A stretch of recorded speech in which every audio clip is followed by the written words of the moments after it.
महाराणा प्रताप की मृत्यु का असली सच अत्यंत विस्तार से। महाराणा प्रताप की मृत्यु को लेकर इतिहास में जितना लिखा गया है उससे कहीं ज्यादा कहानियां, भ्रांतियां और भावनात्मक कथाएं प्रचलित हैं। यहाँ हम लोक कथाओं से अलग हटकर उपलब्ध ऐतिहासिक ग्रंथों, राजपूत परंपराओं और प्रमाणित तथ्यों के आधार पर पूरा सच समझेंगे। 1. महाराणा प्रताप का अंतिम जीवनकाल 1585 टू 1597। हल्दी घाटी युद्ध 1576 के बाद महाराणा प्रताप का जीवन लगातार संघर्षों से भरा रहा। जंगलों और पहाड़ियों का जीवन, अरावली की पहाड़ियों में छिपकर जीवन, परिवार सहित गुथाओं जंगलों में निवास, कई वर्षों तक पका हुआ भोजन नहीं, घास की रोटियां, कंदमूल पर निर्भरता। ये जीवन किसी तपस्वी से कम नहीं था। 2. लगातार युद्ध और शरीर पर पड़ा असर। महाराणा प्रताप ने अपने जीवन में लगभग 20 से अधिक युद्ध और छापामार हमले किए। युद्धों की सच्चाई। हल्दी घाटी 1576 निर्णायक नहीं, दिवेर का युद्ध 1582 मुगलों की करारी हार, कुंभलगढ़, गोगुंदा, उदयपुर सहित कई क्षेत्र पुनः मुक्त। शरीर पर पड़े प्रभाव, तलवार, भाले और तीर के गहरे घाव, कई चोटें कभी पूरी तरह ठीक नहीं हुई। लगातार कवच पहनना, घोड़े पर यात्रा, नींद, भोजन और आराम का अभाव।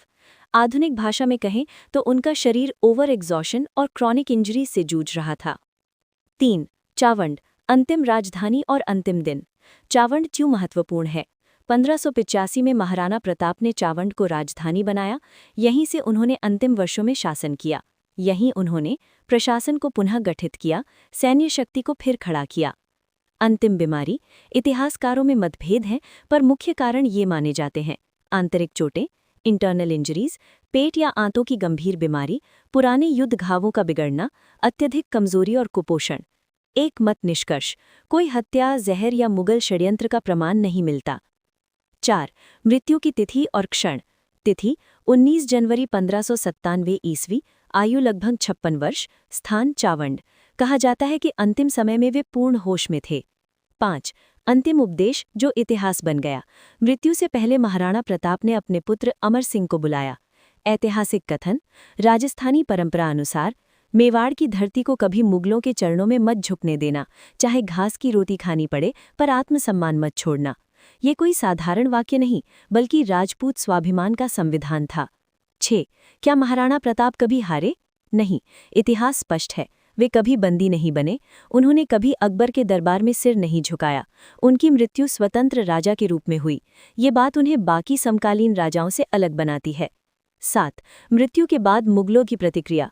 ये तथ्य बहुत कम लोग जानते हैं। अकबर को जब महाराणा प्रताप की मृत्यु का समाचार मिला तो उसने कहा, अबुल फजल के उल्लेख अनुसार, आज हिंदुस्तान का सबसे बड़ा शत्रु चला गया। ये कथन सम्मान और भय दोनों का प्रमाण है। 8. महाराणा अमर सिंह का संघर्ष। पिता की मृत्यु के बाद संघर्ष जारी रहा। कई वर्षों तक मुगलों से युद्ध। अंततः जहांगीर के समय मेवाड़ की अस्मिता सुरक्षित रही, चित्तौड़ छोड़कर अन्य क्षेत्र स्वतंत्र रहे। यानी महाराणा प्रताप का बलिदान व्यर्थ नहीं गया। 9. इतिहास क्यों उन्हें अमर कहता है? क्योंकि वे सत्ता के लिए नहीं, स्वाभिमान के लिए जिए। उन्होंने जीवन चुना नहीं, संघर्ष चुना। मृत्यु भी उन्हें पराजित नहीं कर सकी। अंतिम निष्कर्ष, असली सच। महाराणा प्रताप की मृत्यु प्राकृतिक थी, पर साधारण नहीं। ये मृत्यु त्याग, संघर्ष और आत्म बलिदान का परिणाम थी। वे अंतिम सांस तक स्वतंत्र शासक रहे। उनका जीवन बताता है कि राजा मर सकता है, पर स्वाभिमान नहीं।